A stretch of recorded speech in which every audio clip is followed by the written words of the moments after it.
बिस्मिल्लाहिर्रहमानिर्रहीम। अस्सलाम वालेकुम। 94 न्यूज़ से मैं हूं उमर अशरफ। खबर शामिल करते हैं मनी बहाउद्दीन से। मनी बहाउद्दीन में डिप्टी कमिश्नर तारिक अली बसरा और मेंबर कौमी असम्बली ने तहसील कौंसिल हाल में पाकिस्तान डे के हवाले से एक परचम कुशाई की। मजीद जानते हैं अंसर जावेद की इस रिपोर्ट में।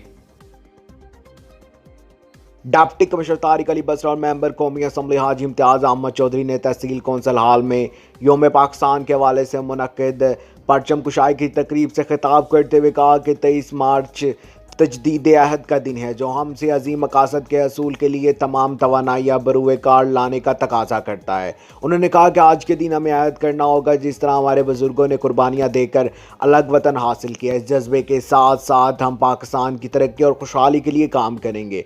उन्होंने कहा कि हम एक मजबूत कौम की हैसियत से अपने अंदरूनी व बैरूनी दुश्मनों के सामने सीसा पिलाई दीवार बनकर पाकिस्तान को तरक्की की राह पर लाना होगा और इसकी सलामती और इस्तेहकाम के लिए किसी भी किस्म की कुर्बानी देने से पीछे नहीं हटेंगे। तकरीब के अख्ताम पर ग्रीन पाकिस्तान मुहिम के तहत ज़िला कौंसिल हाल के लान में पौधा भी लगाया गया और मुल्क की खुशहाली व सलामती के लिए दुआ भी की गई। इससे कबल पुलिस के चाकू चबंद दस्ते ने सलामी भी पेश की।